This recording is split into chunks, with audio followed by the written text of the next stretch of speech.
When bone comes, when bone comes, when bone comes, I'll leave here.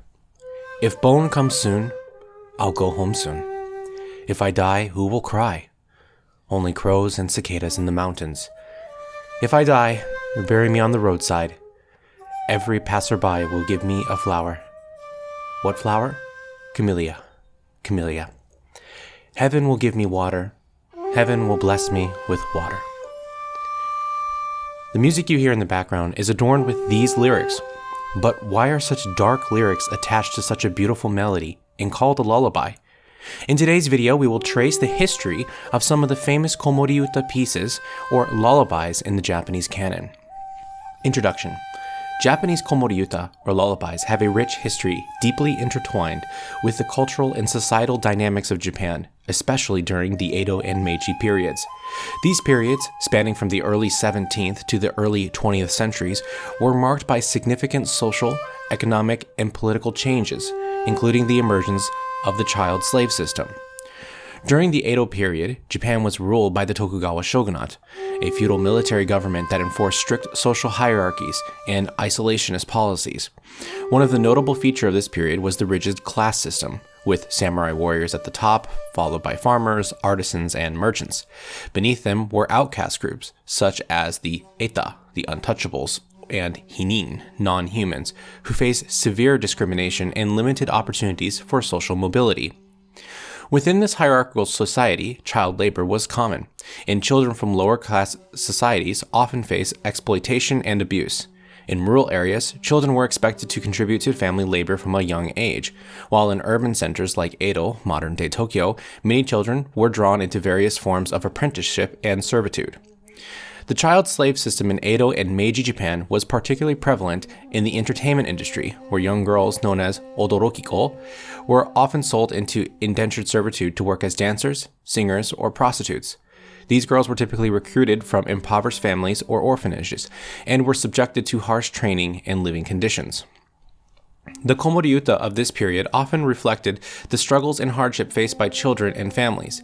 These lullabies served not only as soothing melodies to lull children to sleep, but also as means of expressing parental love, hopes, fears in society where life could be precarious, especially for lower class, but primarily these songs kept record of the extreme circumstances these young girls face. Despite the challenging circumstances, Komoriuta also carried elements of resilience and perseverance. Some lullabies conveyed messages of hope and dreams for a better future, reflecting the enduring spirit of Japanese people in the face of adversity. As Japan transitioned into the Meiji period, significant social changes accompanied the country's rapid modernization and westernization. The Meiji government implemented various reforms, including the abolition of the feudal system and the introduction of compulsory education. These reforms gradually improved the living condition of many Japanese children and contributed to the decline of the child slave system. However, it wasn't until the early 20th century that legislation explicitly addressing child labor and welfare was enacted in Japan. The Child Welfare Law of 1947 marked a significant milestone in the protection of children's rights, reflecting Japan's commitment to ensuring the well-being and development of its youngest citizens. One might even say that children today are as free as birds. Which reminds me of today's sponsor, Mr. Paul Takahashi. His new book, The Nesting Cranes, tells the story of a modern child in Japan, whose newfound freedom gets her into trouble with her parents when she leaves home without telling them. Studies show that reading to your children is one of the best ways to support their cognitive development, prepare them for academic success, and building a lifelong love of reading.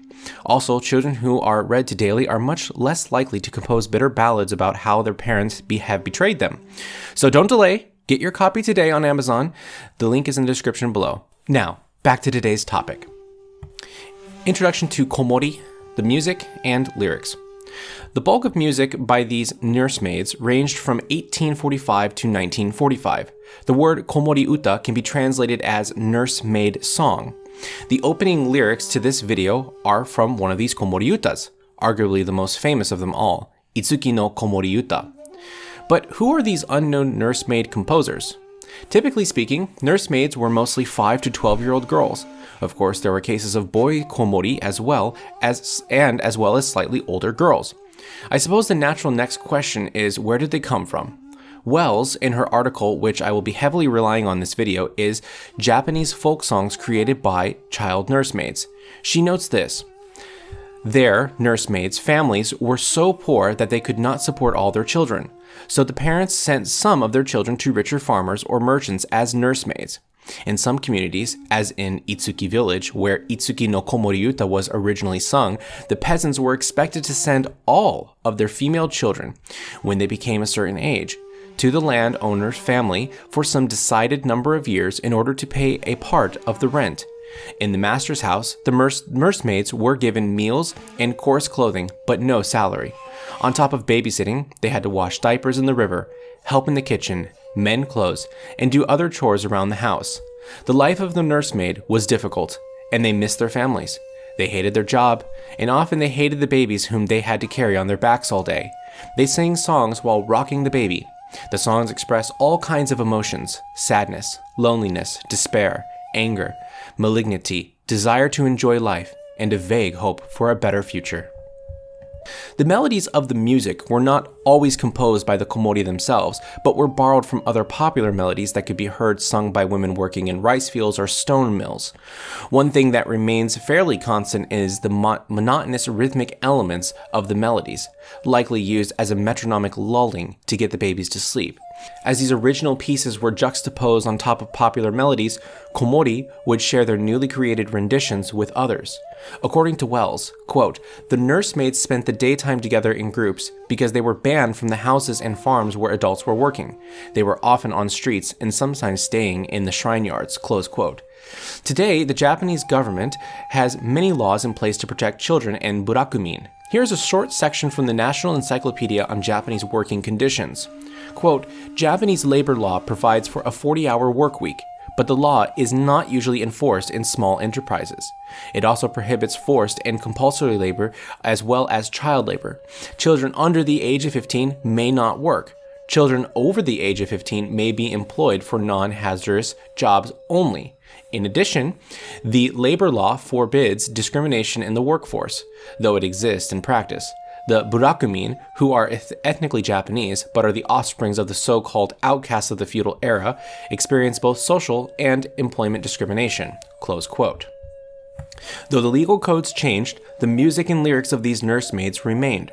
Let's take a look at another one of these tunes and its lyrics. "The nursemaid hates the season after Bon. It snows and the baby cries.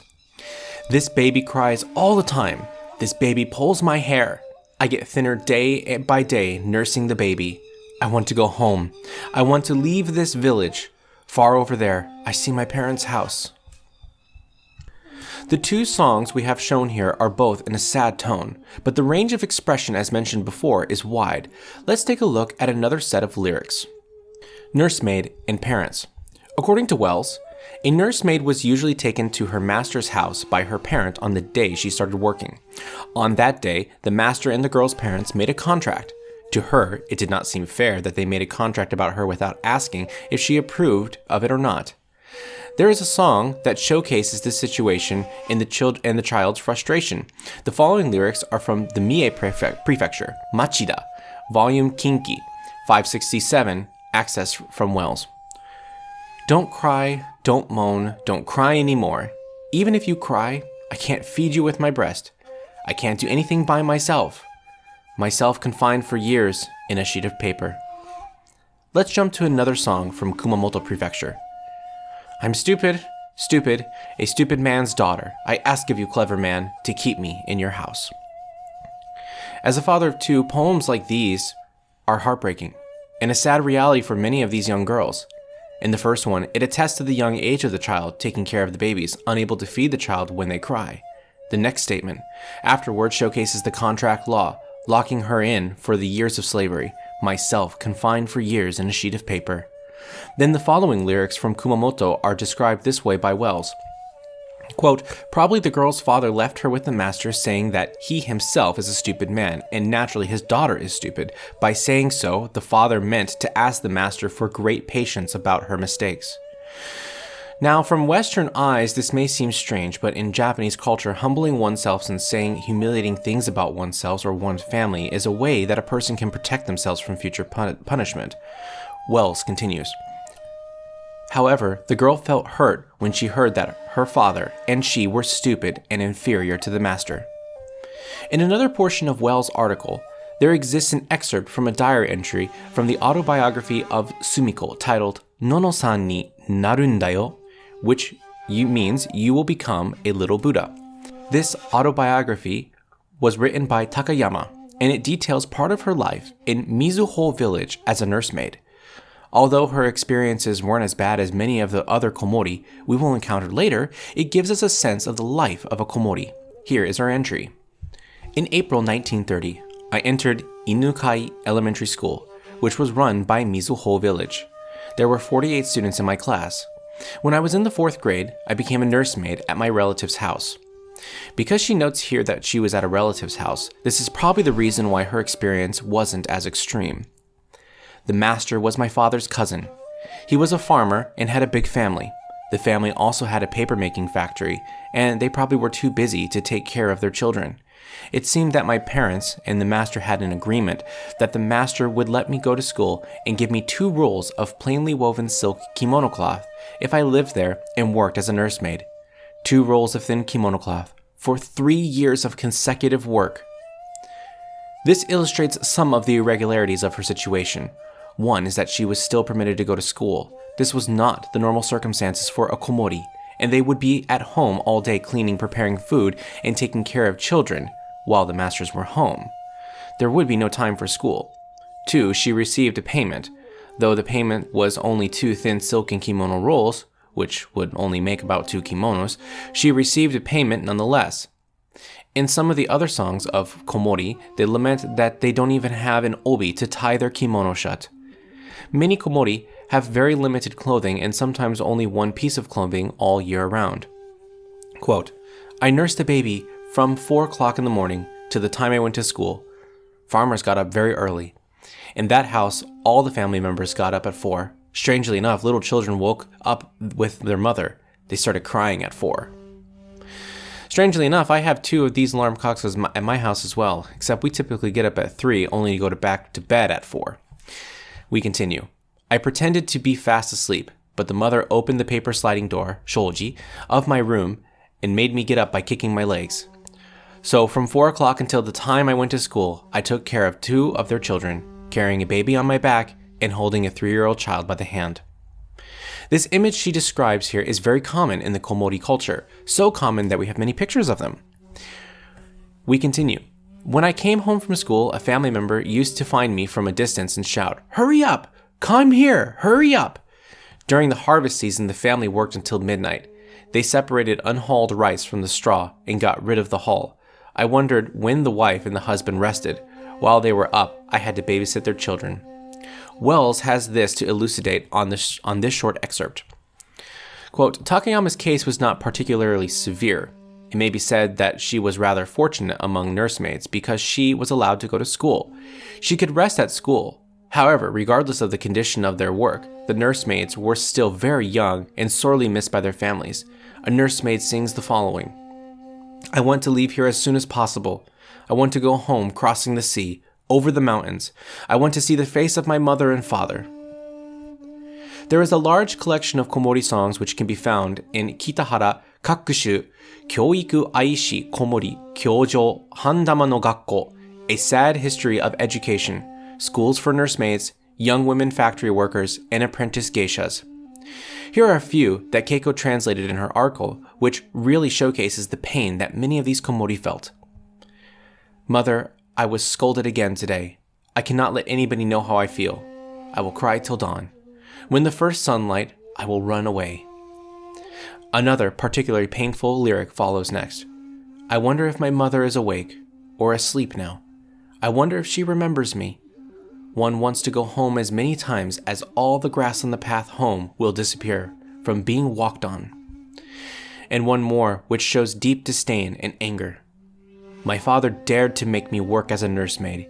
He is my enemy, not my father. Conclusions and recommended reading materials. Pre-war, World War II Japan was a very different place. The laws of the land didn't protect children from work.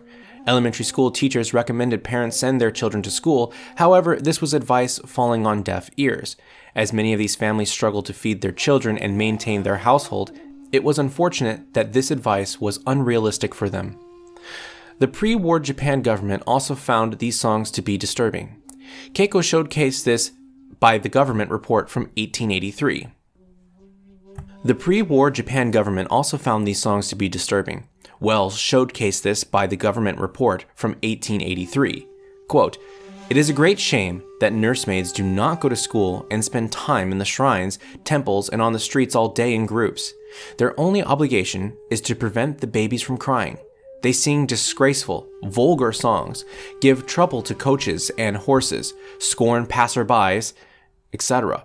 Their behavior is rude and rough, and their language is too impolite." Many of the Komori were not allowed to stay at home when their, or should we say, the parents, were out. Many of the children would meet together during the day at the shrines or in various locations throughout the town.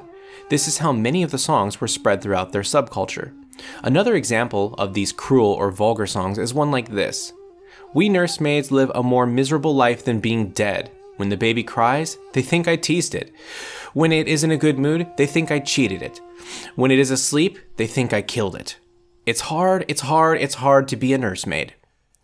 So imagine yourself now walking down a street in pre-war Japan, hearing this song on your way to work or to the local market, remembering that it is a child aged 5 to 12. According to Wells, later schools compromised and allowed the Komori to attend the schools with the babies. If you ever taught in an elementary school, imagine your class with 4 or 5 students carrying babies on their back. Wells notes here, a report says that they first called their teacher master, and the relationship between the nursemaid students and their teachers became like the one between the nursemaids and their masters. The teacher gave them commands, and they obeyed. They learned subjects while standing or sitting on the desk because a baby was tied on their backs. On sports day, activity days for children to get ample exercise, they danced with a baby on their backs. This exploration of Japanese history, Komoriuta, or lullabies, offers a poignant insight into the harsh realities faced by children, particularly during the Edo and Meiji periods. These periods were marked by significant social and economic changes, including the prevalence of child labor and indentured servitude. Komoriuta emerged as a cultural expression of the struggles and hardships experienced by young girls and sometimes young boys who were often forced into roles as nursemaids, caring for children of wealthier families. Through the lyrical narratives of Komoriuta, we witness a spectrum of emotions, ranging from sadness and despair to resilience and hope. These songs not only serve as lullabies to soothe babies to sleep, but also as a means for nursemaids to express their own longing for freedom, connection to their families, and dreams for a better future. Despite the oppressive circumstances they faced, these girls found solace in music, using it as a form of self-expression and solidarity within their community. The lyrics of Komoriuta reflect the harsh realities of child labor and exploitation, where children as young as 5 years old were thrust into roles beyond their years, often enduring physical and emotional hardships. The song speaks to the pervasive societal inequalities and the injustice of the time, highlighting the vulnerability of children from impoverished backgrounds. However, amidst the sorrow and despair depicted in these lullabies, there is also a testament to the resilience and the strength of the human spirit, as these young girls found ways to endure and preserve in the face of adversity. As we reflect on the history of Komoriuta, it serves as a reminder of the importance of protecting the rights and well-being of children, both historically and in the contemporary society. While significant progress has been made in safeguarding children's rights and abolishing exploitative practices, the legacy of the Komoriuta reminds us of the enduring need to prioritize the welfare and dignity of every child, ensuring that they are afforded the opportunity to thrive in a nurturing and supportive environment. With that being said, I highly recommend you all read Keiko Wells' full article, Japanese Folk Songs Created by Child Nursemaids. The link is in the description below. At the end of the article, there is a list of references cited for those who are interested in learning even more about this history. Until next time, hit that subscribe button, hit the notification bell, and I'll see you for more Japanese music, history, and shakuhachi.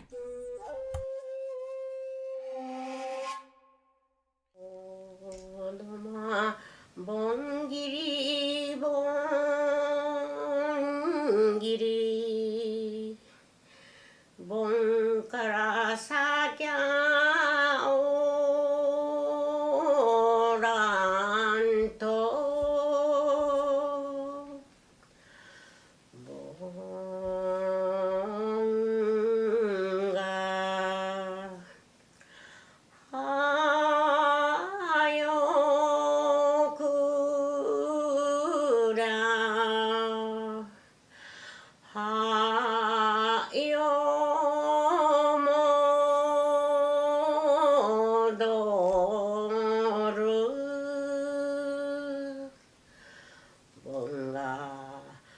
よくらよ戻るおどまかんじんかんじんあいしとたちゃんよ